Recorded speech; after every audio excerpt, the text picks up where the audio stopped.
Good evening, everyone, and welcome to Best of Best Podcast with your hosts for this episode, James and Mike. The dastardly duo discuss the lessons that they've learned, both fortunate and unfortunate, within their lifetime. Please relax, sit back, get your laughing hats, and enjoy the show. Welcome to Best of Best Podcast, the show where we tell comedy for points, featuring myself, Mike or Panther Forte, also featuring my amazing and phenomenal co-host. Sir, can you introduce yourself? My name James. Okay, psych. I'm just kidding. My name is James, and my stage name is Shaq Daddy. So if you guys want to find me, you can find me on all platforms as Shaq Daddy. And And oh, there's no and. I just said the word. all right, everyone. So yeah, that's James. He's been himself. All right. So this is the comedic game show, or comedic game style podcast. I think I'm saying all of this wrong, but anyway, you get it. We tell comedy for points. Me being a host, normally, not this episode, but normally most episodes, whoever the host is, the competition must tell comedy and true stories, or they can look something up online, but it has to be funny. Whoever makes the host laugh the most gets points by being designated by the host. And whoever has the most points wins the episode. But before we get into that, a little small talk. James, sir, Yes. how are you doing? How is your week, and how did your week go? My week was horrible. I made money and I stayed at home. That's that's horrible. Making money and staying at home. Yes. Why? Horrible. I, but you didn't explain why. You know. Because when you sit in a place where you make money and the same place where you spend all that money, it's a little depressing after a while. I I think I can see why. Okay, I think I'm understanding why. Yeah, bills are expensive. Yes, they are. They are very expensive indeed. Yeah, I learned that lesson as well. But, I've been good as well. And if anyone cares, not sure if they do, but just in case. Okay, Tony, I'll stop. Oh, oh yeah. We are streaming this episode live. This is the first relaunch episode of Best of Best Podcast with all the technical difficulties. So we are actually streaming this in our respective locations on our TikToks. Yeah. So in the past, there were other episodes as well, where we had other people involved, but they are not able to be here on this episode specifically. Anyway, that was good enough small talk, right? Yeah. Do you agree, co-host, sir? Yes, it was awesome.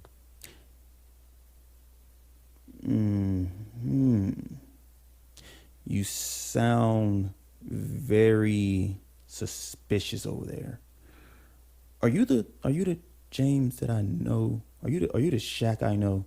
I don't know many Shaqs. I know a few Shaqs, but I don't know if you're the Shaq I know. You sound robotic.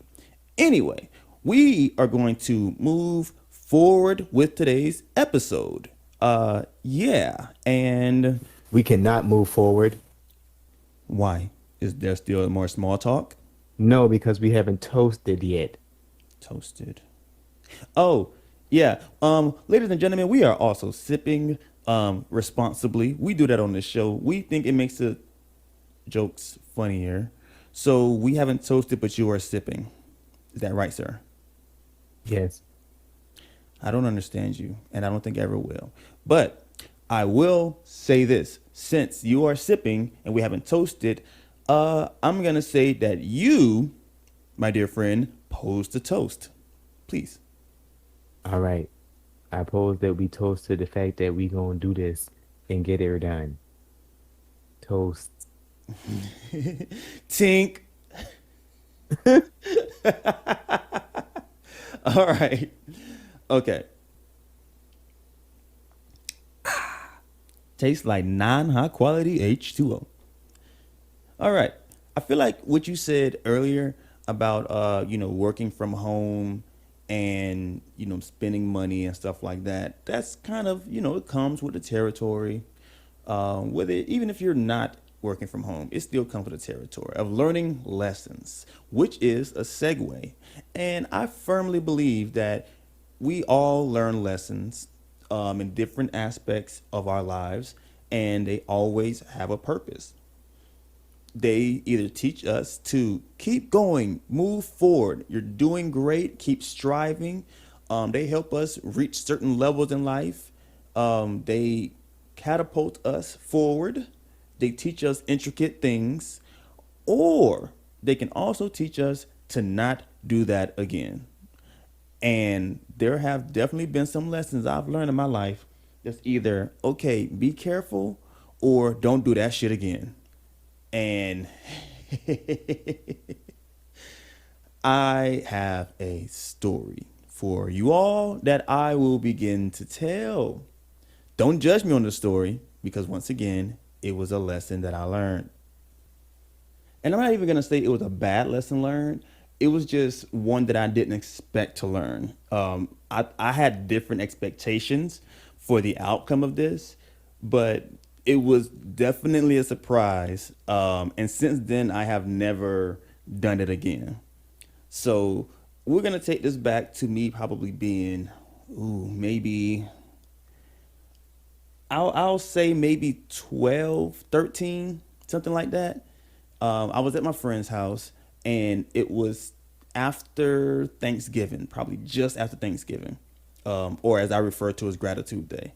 Now, with the knowledge I have, but because that's usually the time where you set up like Christmas decorations on the roof, or things in the front yard, and so on and so forth. The Christmas trees pretty much get ready to go on sale, or really a hot commodity, right? So we were asked or requested to set the Christmas decorations up on the roof. And I always help do this. So I guess this year I just wanted to, I don't know, I think I was just going through a phase of trying new things out in life. So we go get the decorations out the shed that they had in the backyard. And not only did we have the decorations, we put them in the front yard. We just put everything in the front yard. And we had to rake the leaves as well. So we raked the leaves into like this pile in the backyard. But I raked the leaves into like instead of raking them into like a huge pile, I kind of make it spread out. And there was a lot of leaves too. I had it spread out because I had an intention. I had something I planned on doing, but only I knew this. So only I knew what I was going to do. No one else knew. So luckily his mom wasn't there. It was just me and him and his younger sister who was in the house. We're raking the leaves. I spread them out. He asked me why I spread them out like that. He's like, "What are you doing?" Don't worry about it. I'm just doing something. So I don't tell him. I just go along with it. Then we go to get the decorations from the front yard. We had a snowman that we had to blow up, an inflatable snowman. And they had the icicles that you would hang off the roof. Now, I was informed, or I was trusted, I'll say this, I was trusted to use the hammer and nails because I'm older. So we get all this stuff together. And the thing is, to get on the roof, there was no ladder, right? There was no real ladder. Like a step ladder was not going to do it. It's a house, and you got to get on the roof. So there was this gate, the side gate. There was a carport, with a little driveway area. If y'all know how a carport looks, being from Florida. And then next to the carport on the right side, there's a concrete area as well that you can drive up to. But you can open a gate to get to the backyard if you need to drive something to the backyard or drive to the backyard. But we had to climb on the gate to get up to the roof. Like climb up the gate, stand on top of the gate, and kind of pull ourselves up the roof. This was his house.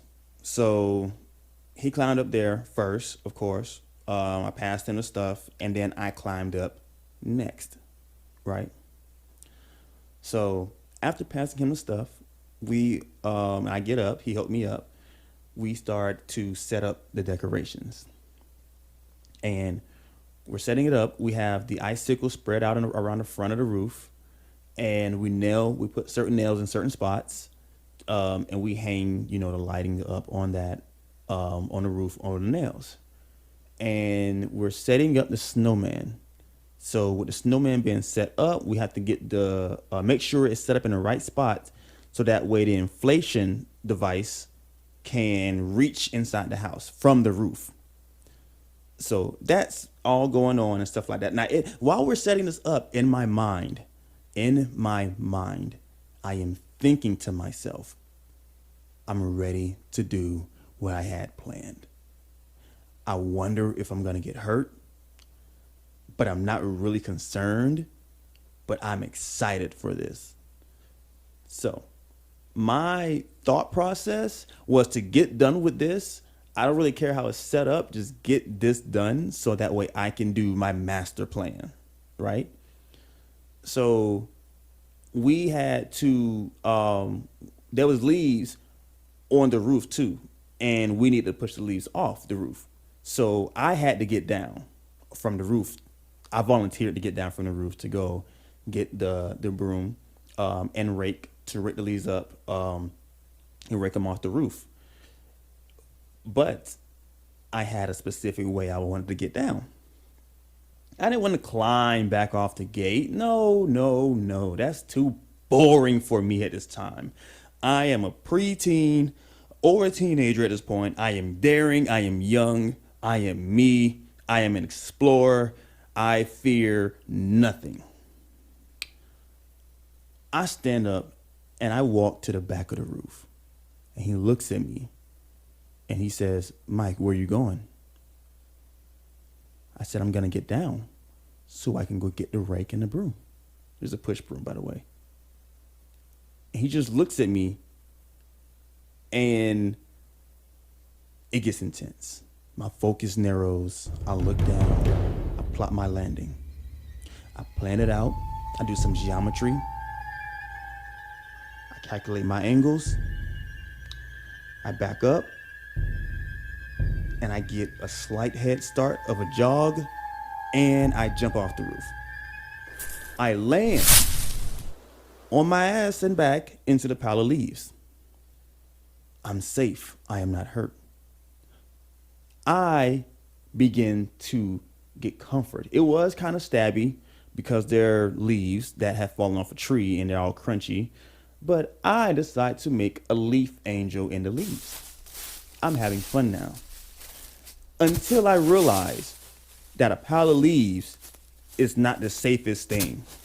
There are bugs, centipedes, ants, and I am covered in them. He yells down to me, Mike, check yourself. I look up, huh? Check yourself. I stand up in the leaves. I look and I am covered in ants. And there are centipedes on my shirt and everything. And I flip out. I flip out because I don't know what centipedes really do. I know what they are, but I don't know what they do. I don't like it. It's it don't work for me. I start brushing myself off and I can't really get everything off myself. So I run away from the pile of leaves and I drop to the ground and I start rolling because they were fire ants. And I was always told when you're on fire, you should stop, drop, and roll. So back then we had training at school. for hurricane drills and fire drills, you go outside, and then we had some like, okay, well, you stop, drop, and roll for the videos. I was already outside, so I just went ahead and stop, drop, and roll, and it didn't really work. But eventually, they fell off. It was a moment in my life to where I was taught a lesson, two lessons actually. Piles of leaves are not actually what you think. Underneath the leaves and within the crevices of the leaves, it is a very dark place. Critters live there. And if you're not a fan of critters, don't go into the leaves. I also learned that that is something that I should never do again. It was a lesson that I learned firsthand that I don't think anyone else could have taught me. I learned it more in a brutal state than what I'm saying. I learned don't ever do that shit again. And since then, I have never done that shit again. I think I matured out of that very quickly. It probably was something that lasted about 30 minutes and I grew out of it. I ended up going in the house, taking everything off and showering, and then getting back on the roof. It just wasn't, a thing. But that's just an introduction story to give what I think. What is your story, sir? Like, what lesson have you learned? Example wise. I don't know. I learned a lot of lessons in life. I was that kid that, you know, always had to learn lessons the hard way. Um, as far as jumping off the roof, like that was something we did, but there was never anything to break our fall. Well, you had gravity. But let's see. You know, I know. gravity kind of breaks the fall or makes you fall faster, actually. Gravity causes falls. The ground is what breaks your fall or breaks you Yeah, when you fall. yeah, you're right. It definitely breaks you and possibly some bones, depending on your calcium level and other things. But as far as lessons learned, I guess I would have to start off by saying lessons are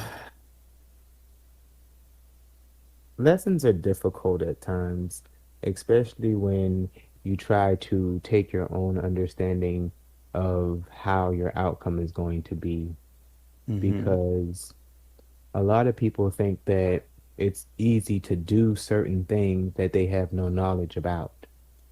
And when you don't have knowledge about how things are going to come out, Mm-hmm.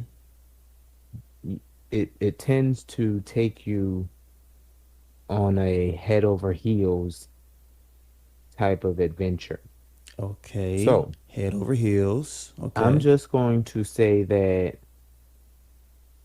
when you're doing something, Mm-hmm. you should go through those experiences with the best knowledge that you have.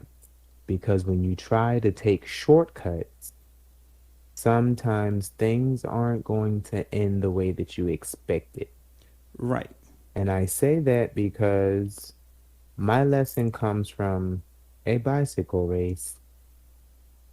I lived in this neighborhood for a while, Mm-hmm. and I have ridden my bike through this neighborhood on several occasions. On this particular day, Particular. I decided that I was going to race my aunt back to the house. How the decision came about, why we wanted to race on this particular day when we usually just ride home, I don't know. Mm. But because I know this neighborhood, I know how to get home.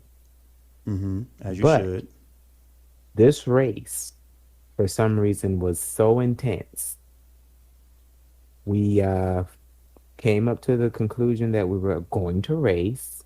And then when the race began, it was, as all races begin, a slow Mm-hmm. start.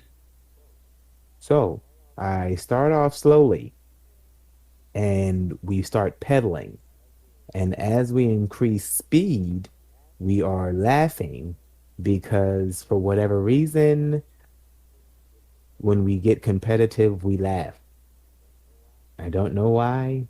It's a little freaky to me, but we started riding and we started pedaling and we started giggling, and it was really, really fun at first. Hmm.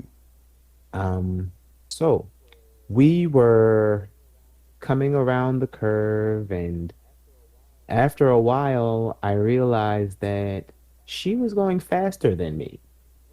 And in my mind, I didn't want to lose to a girl. So I formulated this plan to take a shortcut that was going to lead me to the house faster than her. Mind you, I had never taken this shortcut. It was just a random path that I figured, hey, that looks like an opening. I'm going to go for it. So we're riding and we're riding. We get to the curb. I see the path. I say, haha, she's ahead of me now. But when I cut through here, I can see the house. Okay. Now, mind you, there's trees all along this road, and as I'm riding up high, I can see over these shrubs the house.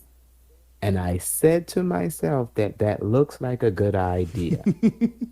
Now, I told you before that taking shortcuts will not lead you where you think they will. Right. So I took this shortcut through this path covered in shrubs, and right as I took the turn to go into the path, I dipped down, and when I dipped down, I realized there's an obstacle in my way. Now, like I told you, when you take shortcuts, things don't always turn out the way you want them to. There are big obstacles and there are little obstacles, and you have to figure out on the fly how you're going to avoid these obstacles in life. Right. But because in life, I didn't realize what the obstacle was, it was truly a very great learning experience about not taking shortcuts because you know how to finish the race. So, as I dip down, I see the obstacle. At this point, I am going so fast that on a downward slope, gravity was not my friend. Why do I just She's feel very like rude. What? I don't know why, but I just picture you on this bike on a downward slope, and the sound is just. Oh no, there's no dun-na-na. Like, as soon as I turn down this path, it dips and the obstacle was there. Like, it wasn't no da-da-da, nothing. Like, as soon as I turned off the road, dip down, oh shit, obstacle. Now, I see that we have someone that tried to guess what the obstacle was. And no, it wasn't a ditch. In that neighborhood, ditches were very shallow, so it was just that dip that I was referring to. That's all the ditch we had. Now, as I dipped down into this ditch, I saw the obstacle, which was a link fence. Oh, okay. And seeing as how that's not an obstacle that I could really jump an entire bicycle over, I definitely could not go under. And upon entrance to the path, seeing the fence, not having enough time to stop before hitting the fence, it all happened within a matter of 7 seconds where I dipped down, saw the fence, hit the fence. My bicycle abruptly stops, but then yet folds me into a scorpion and then lands on top of me with my foot hung on the pedal and my face on the gravel. Oh no. No. Oh, okay. So, Jeez. mind you, like I told you, the bike had flipped.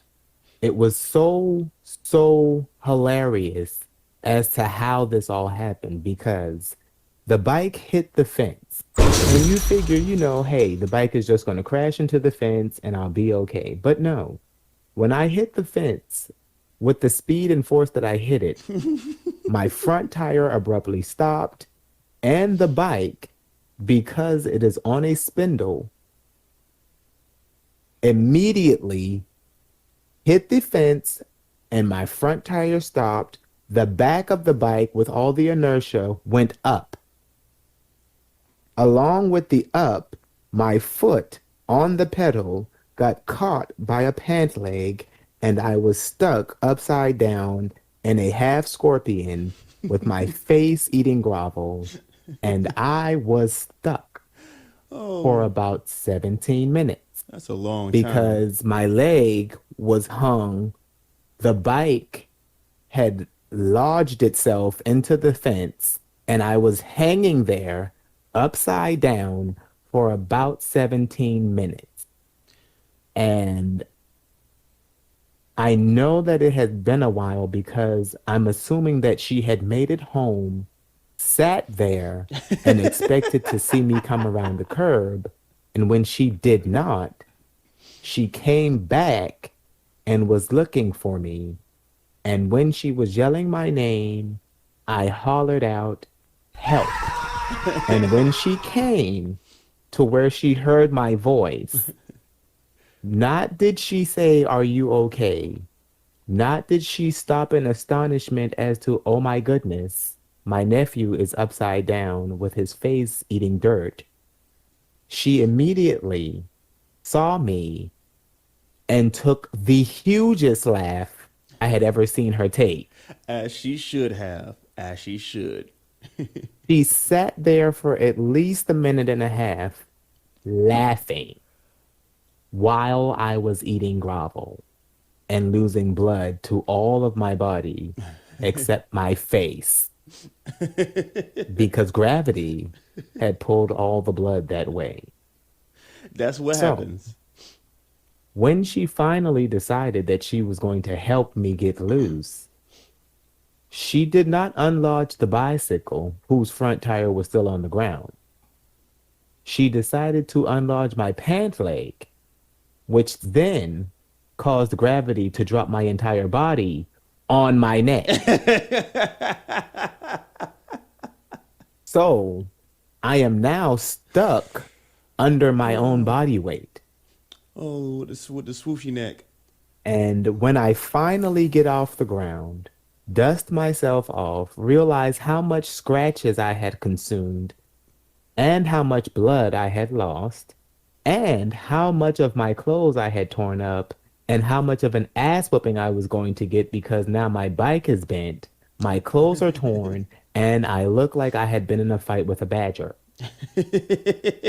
And lost. So, moral of the story is don't take shortcuts. Well, sir, thank you for that. I can say I do have a good image on how it turned out. It's very descriptive. Yes, yes, very descriptive indeed. Oh man, I don't have that kind of story, but I do have a bike story.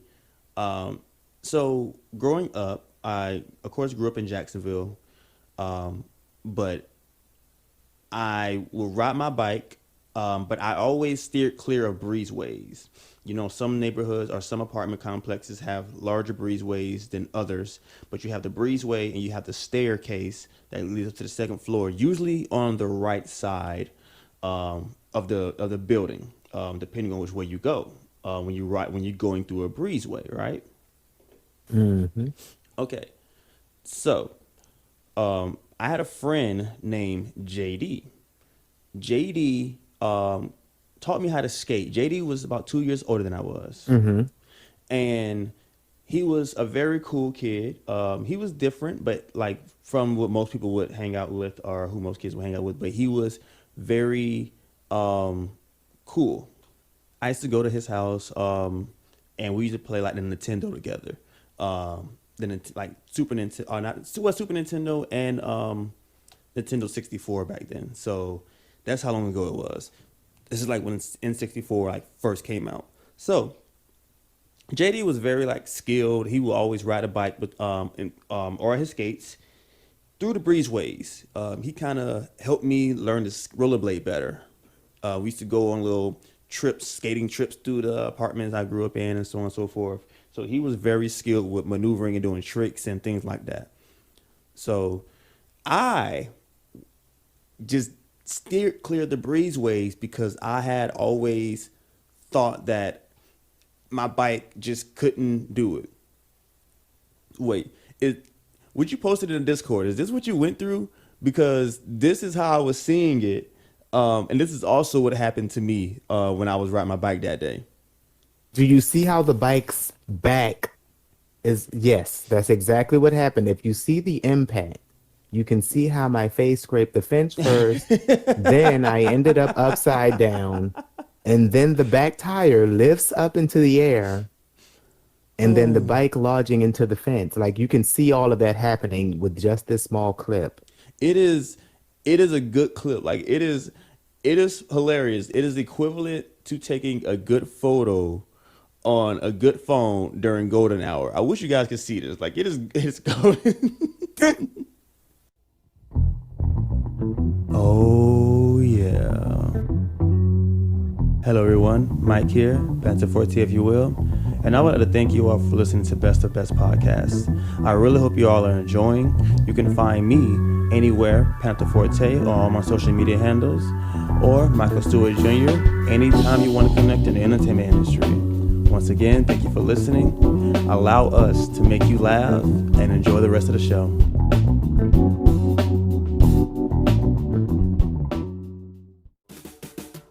This is James, aka Shaq Daddy, in the building. That's Shaq Daddy, ShackDaddie. You can find me on all social media platforms with that handle. And I am the owner operator of True Royalty Events ENT, where we give you truly royal events that will last a lifetime. Contact us for all of your event coordinating needs.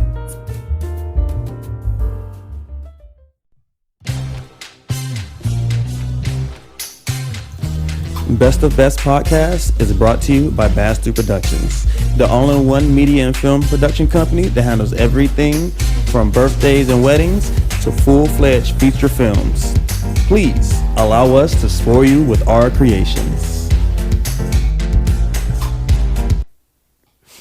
Oh man, I feel for you, but yeah, I feel for you. At least you're still here. At least you're here. All right. Okay. So anyway, JD, again, he was a couple years older than me. He was about 13, maybe 12, while I was 10 at this time, right? So he was a few years older than me. Mm-hmm. And he wanted to play this game to where we went through the breezeways. And what it was is like a follow the leader type game. So we would follow each other for a certain amount of time. And then when we go to the breezeway, the leader, like we would split in half, like we would separate. And the person would, it's the Discord. It's the Discord, man. Okay, I'm going to stop posting GIFs. I'm sorry. I'm going to stop. Because it's on point. Okay. All right. So we would go through the breezeway when the leader got tired or when the leader wanted to switch and just kind of fall back. Right. So he was leading. And even though this was the rule, I was kind of nervous. Like, I don't do breezeways like that, but I'm going to try to be brave and do a breezeway. Okay. So we're pedaling, we're riding and stuff like that. And he decides that he wants to switch and stop leading. So he he's like, "Are you ready?" And I'm like, "Yeah, okay, yeah, I'm ready. I'm right behind you." And we're coming in on this breezeway. We already on the curve, so we don't have to hop the curve like we normally would do. We already turning, and we make this left turn to go into the breezeway. I'm still behind him. He makes it through. Um, I I didn't make it into the breezeway. Oh, I panicked. I don't know why, but for some reason in my mind, my 10-year-old mind, I believed that my handlebars were wider than they were, and I was going to hit the wall, and the other side was going to hit the staircase, and my bike was going to get caught, and I was going to fly off the front of it, or something. I don't know what it was, but I panicked bad, and I did not make it into the breezeway. I was supposed to just itch my handlebars a little to the left so that way I didn't hit the stairs, which, of course, you kind of readjust and reset yourself in order to go through a narrow path. Well, instead of itching it a little slightly to the left, I take it and I go way left and I run directly into the wall, the apartment building wall. wow. Yeah. Yeah. I panicked. And not only did I run into like the wall, so you know how apartment buildings, how they have like the wall area, the concrete area, but then they have like the area where the window is to the residence. That's where I really hit. I hit their window and they had the window open.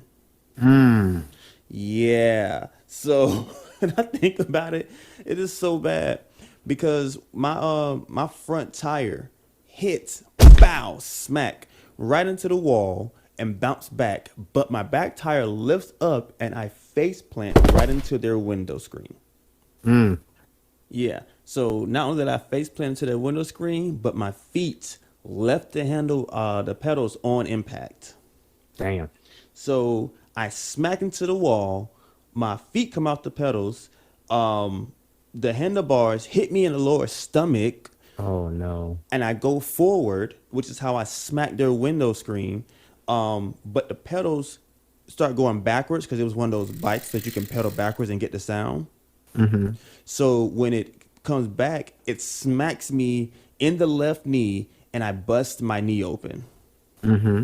So now the bike is falling down to the side, and I'm just standing there with the busted open knee and is bleeding. But that's not even the worst part. I mean, that's the worst part as far as injury terms go because now I'm limping and stuff like that. But so they actually come outside. The door opens. I'm nervous because I'm like, okay, I just hit somebody's window. I'm going to get in trouble. No, but they come outside. And when they get outside to check out what I'm doing, they are already laughing. I would have been laughing too.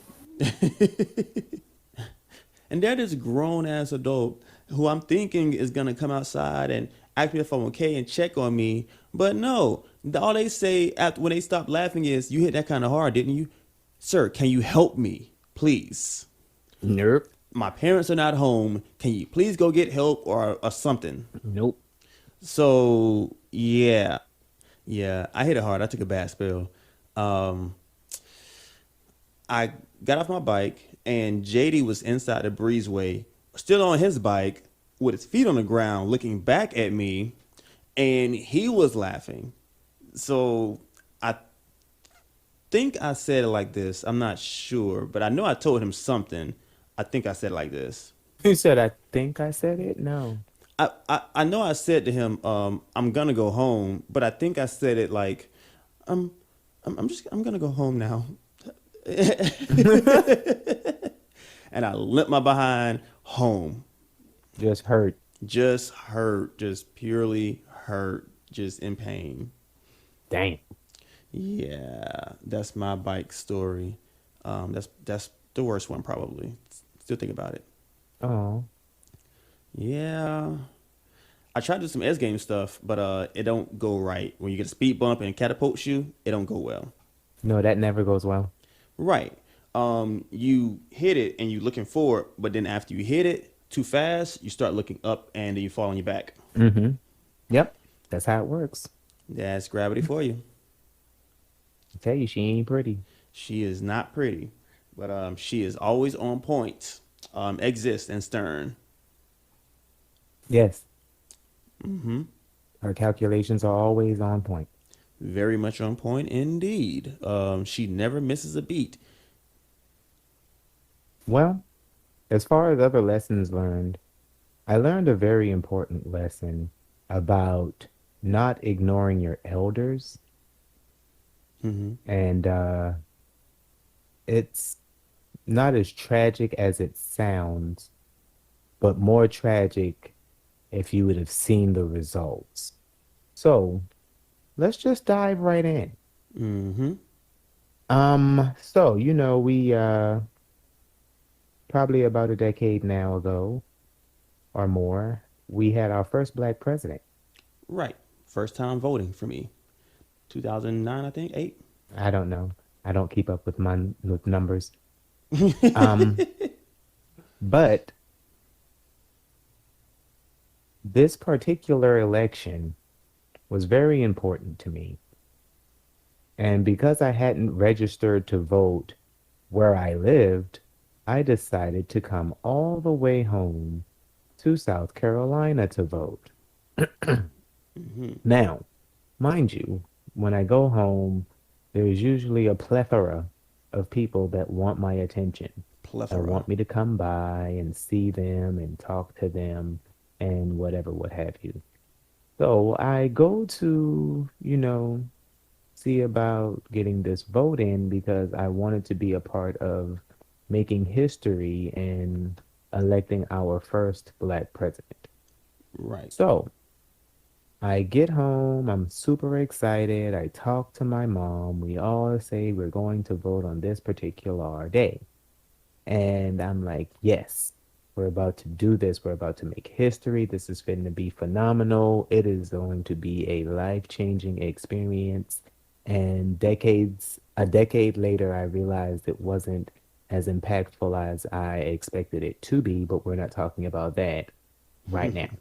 Mm-hmm. Um, so yeah, I go home, I get myself all prepared to vote, I find my voter registration card, all the necessary things to go on the next day and vote for our first black president.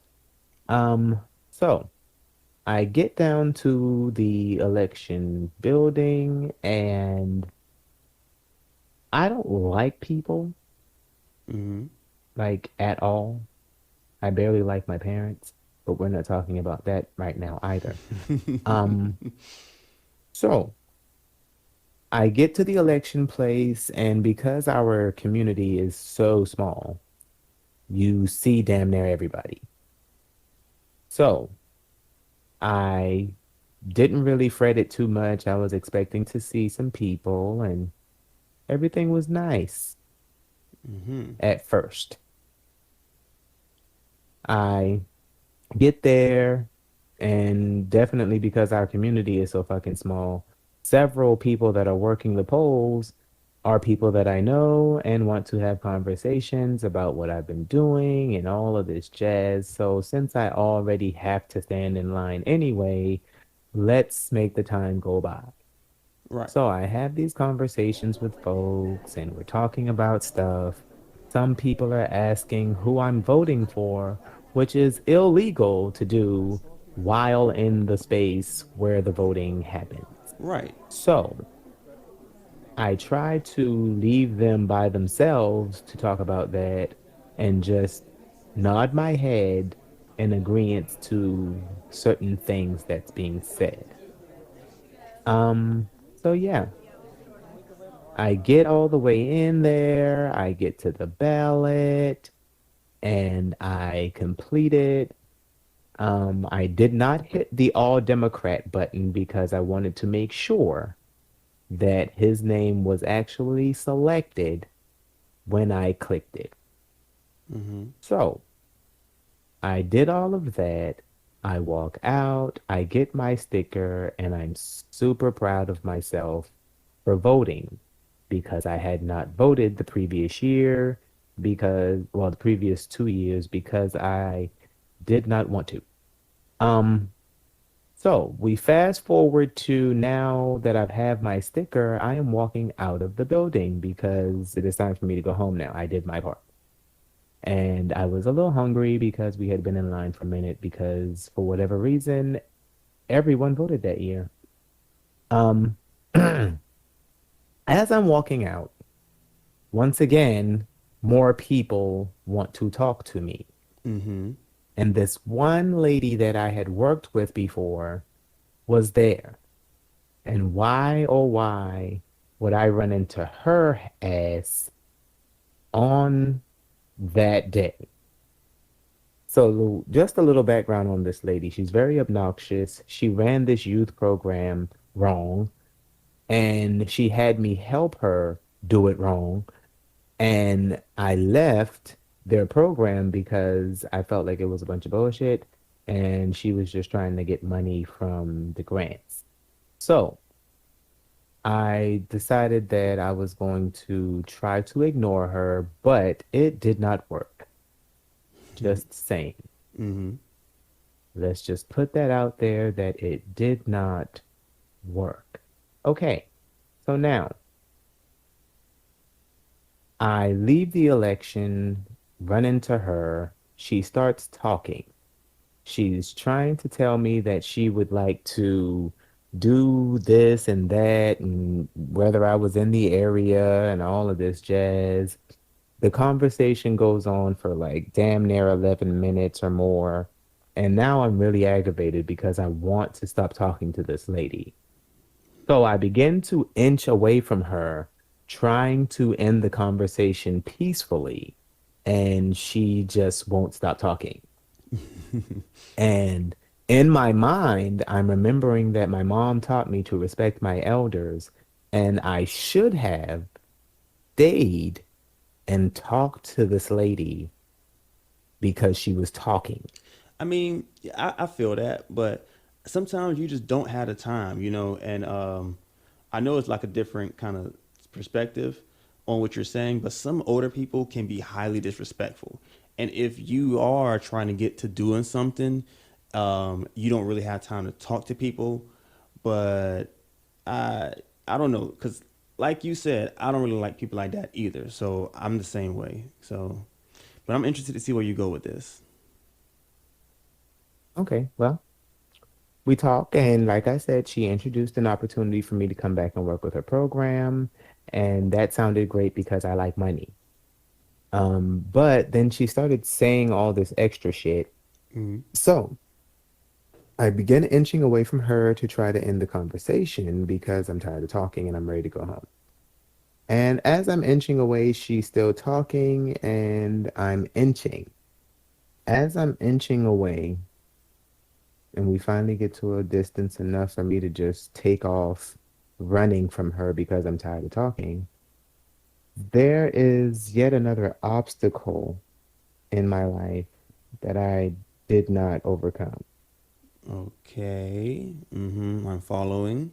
So, as I'm walking away, I say something really sarcastic to her and give her the little smirk and begin to walk away. And as soon as I turn around, there's a pole. I see it in the Discord. There You is must. a I see it in the pole. Discord. Oh my goodness. Okay.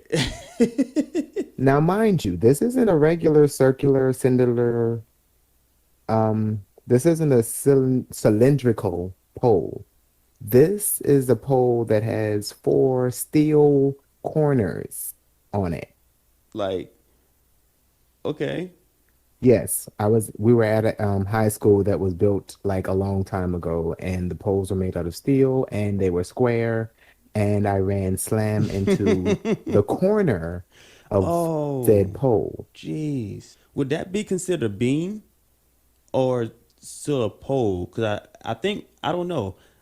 I know beams are usually like square, opposed to Well, circular. beam, pole, whatever it is, I ran into it.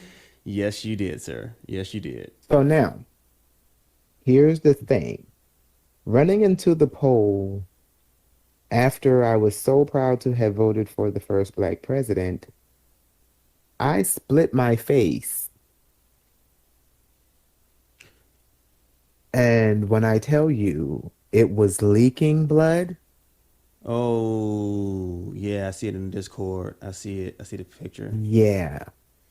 Ooh, yeah. I didn't know you hit it that hard. I thought you like kind of just bumped into it, but nah. No, it's gravity's cousin, karma.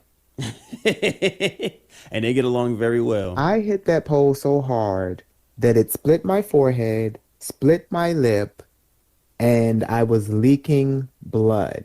Yeah, I can see it. It was leaking so bad that they had to make me sit down and call 911. Oh, it was that bad? Okay. So now, so now I'm sitting here and I know at this point I have given myself a concussion Mm, because I could not stand. yeah, that sounds like a concussion, definitely. So they sit me down on the steps, ambulance and fire truck pull up. They come and they check me out, they clean me up. And then, as you can see in this picture, Mm-hmm. they wrap my forehead with gauze. Yeah, yeah. And You did yourself in on that one. That pole had to be pointy. You ran into that one. well, like I said, it's enough to say that it was steel. Definitely still knocked you out. So yeah, in that instance, I was horrified because all I could see was blood in my eye. And they had to call my mom, and she had to come to the school that wasn't open Mm, to see about her child who had run into a pole from not wanting to listen to an elderly person speak. mm. So, moral of the story, respect your elders. It's classic morals. Hmm. But you know what? It is kind of relevant because I had a friend in middle school who he was flicking off a teacher that he didn't like, um, and he wasn't facing forward, of course, because he was looking back. He was laughing, and when he turned face forward, he hit the pole and knocked himself out. But it wasn't a pointy pole or a square pole; it was a roundy. But I didn't think it was. Right. Less Man, dangerous. yeah, you should always face My forward. lip was swollen for about a day and a half, Mm. and I had quite the headache for about 3, 4 days. Yeah, that's definitely a mild concussion. Um, I don't think I've ever had a concussion. I know I've hit my head before, but I don't have any pole experience with the head facing situation thing going on. I have run into a tree before, and I ran into a parked car. Um, but yeah, ran into a tree trying to face my fears, ran into a breezeway. That happened. We're not gonna talk about that though. But well, glad you're here and you healed, sir. You healed up pretty well. Okay? Yeah, you don't have the scars, at least that I see when we hang out and all like that, or at least on the live. Um, you look mighty well, sir. Some shea butter, some cocoa butter on there to heal the scars. Listen to your elders, though.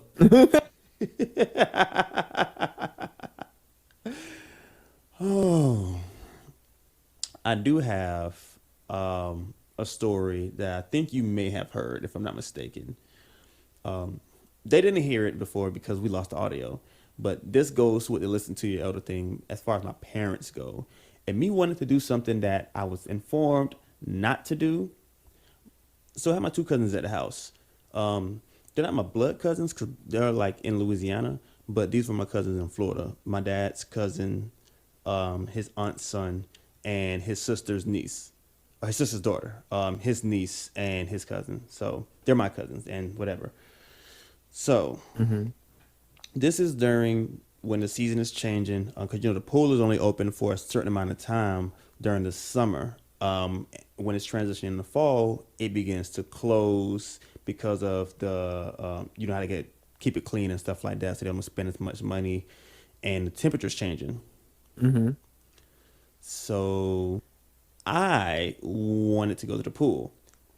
I didn't care if the pool was closed. I didn't want to hear that shit.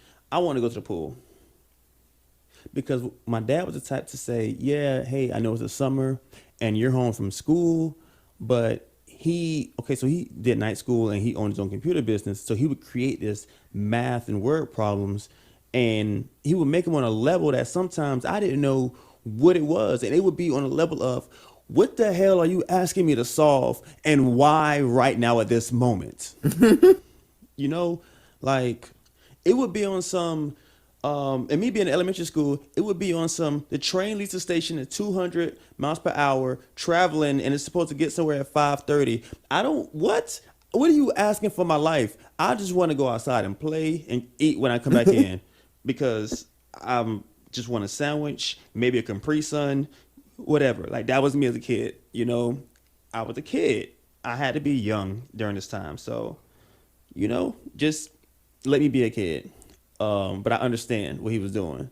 So he was on this whole, we're going to see how smart I can make you before school starts again. And I was not for it all the time, and I didn't like it. So at this point in time, my cousin's been over. Their moms wanted a break from them, so they're over the house now, right? And, they're older than me at this point, right? Well, they're older than me, right? I think we're going to call them the boy cousin, I'm going to call him Luan, and the girl cousin, I'm going to call her Jamia. Right? Following? Mm-hmm. Okay. So Jamia is a year older than me, and Luan is, I want to say he may be a year or 2 years older than I am. I don't know, but they're my older cousins, right? And my cousin Jamia, we're not that far in age because she's a year older than me, but same birthday month. So she was like Angelica from the Rugrats. I could not stand her when we was kids. Like she was just horrible to me sometimes, not all the time, but like I just couldn't stand her. I used to get in trouble for her. Things that I didn't do and she would do. Like it didn't even have anything to do with me. So there was even situations to where my parents would be gone, right? And I would be outside taking out the trash or something like that. And by the time of me taking out the trash as a chore, she would be in the cabinet taking like 2 zebra cakes or something like that out of the box. That was my dad's or my mom's cakes. And she would hide them so that way I guess I didn't know. And she would eat them with me not being around. When my parents came home and they would check the cabinet, "Michael, why are you digging into our stuff? You didn't act to have this." And I'm looking around like, huh? And I would get in trouble for it. And I'm like, I did not touch any of that. And they're like, "Yes, you did." They didn't believe me. They thought I was a liar, even though it was not me, until they found out it was her. But I admit, sometimes I did tell a lie as a kid, to get myself out of trouble at some points. But then I realized that if I have to tell the lie, I got to come up with more lies, and I end up getting in trouble. So it was like, okay, yeah, that just kind of transitions to me being very truthful as a person. So it's too much. It's too complicated. I stopped caring for it. So, I would always just be like, that's not me. That's her, whatever it was. But I didn't trust her, right? I did not trust her. And this situation right here, I did not trust her in this story as it goes. But here we go. Well, I say this before. My cousin Lawan would sometimes take the blame for things that I would get in trouble for, because he knew he wasn't gonna get in trouble for. Like, he's my dad's cousin. Like, my dad's not gonna like really, pop him like that. I mean, my dad was still, being older and parent wise, but he would sometimes take the blame to keep me out of trouble. But anyway, the story's set. They came over the house, and I didn't know they were coming over the house until they showed up. So Luan shows up. Yay! Hey, what's up, cuz? What we gonna do? We gonna play the game. We're gonna play Madden. We're gonna play the PlayStation, the Nintendo. Cool. And then Jamia shows up. Boo! Why are you here? Why are you here? I'm gonna get in trouble this weekend, and it's gonna be your fault. I already know it. I already know how it's gonna go. But whatever, you're here. So my parents one day decide for us to go outside, right? I want to go in the pool, of course. Getting back to the main topic, I want to go in the pool. Pool's closed because it's that season. The pool is closed. So the answer is no, can't go to the pool. Once again, I'm not really trying to hear that shit. But I'm going to follow protocol, right? So we're outside, and none of my friends are outside. It's not really anything to do. We are bored, walking around, so on and so forth. And being a kid back then, there are certain rules. Late '90s and stuff. Gotta come in before the streetlights come on, and you can't leave your parents' sight like that. They want to be able to go outside and see you, and make sure you're safe and you're good. So we're trying to stay within the perimeter, but it's hot as hell outside. It's the summer in Florida. It's hot as hell. And as for me, I am still stuck on I want to go to the pool. I want to go to the pool. And all I can think about is going to the pool. So I'm staring at the pool. So I somehow kind of convinced my cousins, them being older, convinced them to, look at the pool with me, admire the pool, adore the pool. And I walk around to the front to where there's a lock on it. And I'm looking at the lock, but I'm looking at the pool. And I'm looking at them. So it was my cousin convincing me or trying to convince me not to do it, but I did it anyway. I climbed the fence, and now I'm on the other side of the gate. I'm in the pool area now. It wasn't a tall fence, but I'm there now. And then my cousin Luan climbs behind me, and so does my cousin Jamia. And I'm like, oh, we're a family. We are a family. Y'all are, oh, we in this together? Okay, so we all in this together. So if I get in trouble, we all get in trouble. But that's just for being at the pool. The next incidents that go down were unforeseen, right? So we walk and we're sitting in the lawn chairs or the little pool chairs, and we're just laying back enjoying the sun, which we could have done outside the pool since it's already hot. So we're doing that. I get up and I go to put my hand in the pool because it's hot. So I'm splashing. I'm just waving my hand in the water. Now keep this in mind, even though I did not say it, but at this point in time in life, I could not swim. Oh, wow. Yeah. So I'm waving my hand in the water, and I'm just admiring and adoring the water and how cool it is compared to how hot it is outside. Now, this was a pool, kind of like most pools are, where you have the concrete area ledge, the main ground part, but then there's like a step down where the water kind of comes up to before you get to the actual inside of the pool. So I'm leaned over, got my hand in the pool, and my cousin Jamia comes over and she puts her feet in the pool. She's sitting down where I am, and she puts her feet in the pool. And my cousin Lawan comes over and he does the same. And they got their feet in the pool, and they just enjoying it. We're all enjoying it and having a good time. And it's peaceful. And I don't even know why I didn't think about this at the time. But for me to be doing this, my parents, like the apartment we lived in, the unit was literally right across from the pool.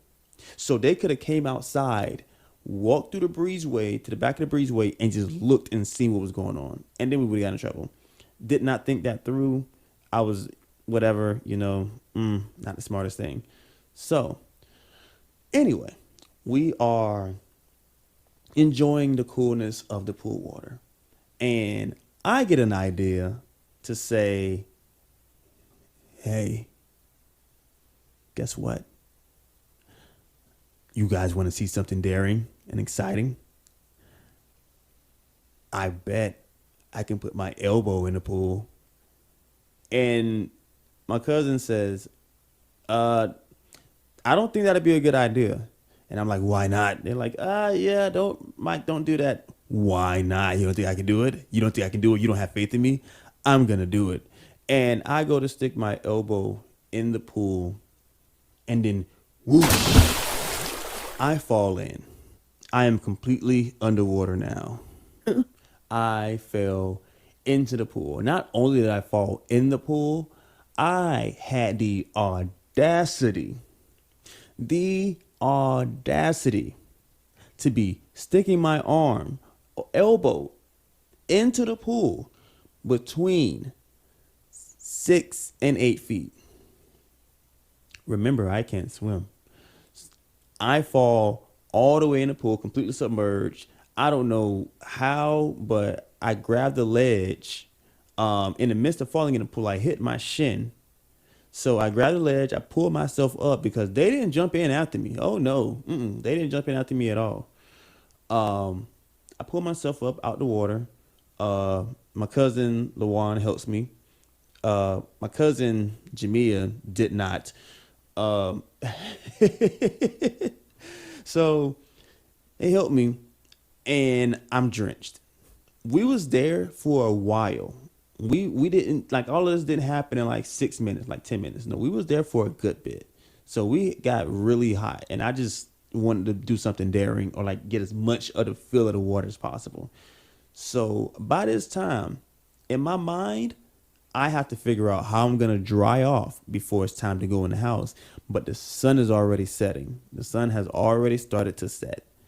So I don't know what to do besides just walk around. Well, they suggest just walking around and drying off. But it hurts to walk around because I hit my shin and now I have a knot on my shin. So I'm limping. My cousin, Jamia, gets me a stick. So now I have this stick, but I don't get the stick until I get over the gate again. So they jumped the gate, and now I have to get over the gate with my hurt shin, as like an 8-year-old, 8 or 9-year-old with a hurt shin, jumping the gate, and then we find a stick for me to walk with. So here I am, looking like an old young sage, walking around the apartment complex, drenched, soaking wet, trying to dry off with a walking stick. And we walked for as long as we could until the streetlights came on. So now it's time to face the music. I'm getting nervous. I'm trying to find out what I'm going to say. I'm trying to come up with a lie. And one of us comes up with, I think it was me. I think I came up with the idea of, we could say it was raining. And my cousin Lawan was like, how are we going to say it was raining when it's dry outside?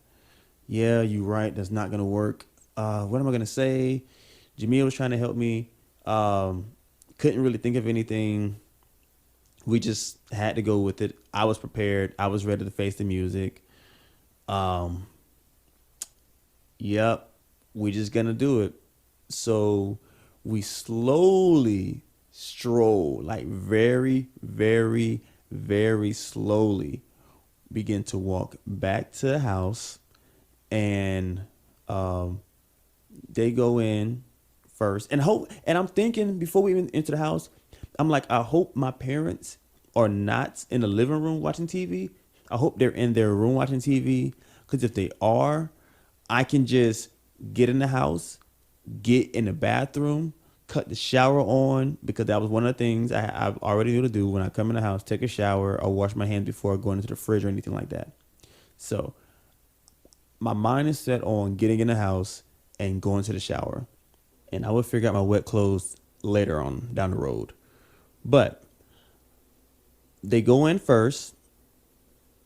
I'm hesitant, but as soon as the door open, my parents are right there watching TV.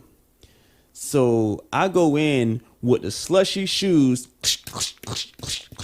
and everything. And my mom says, "What the hell?" Do you still have the stick in your hand? No, the stick was outside. I had left that outside. That I couldn't bring that in. Oh, okay. Yeah.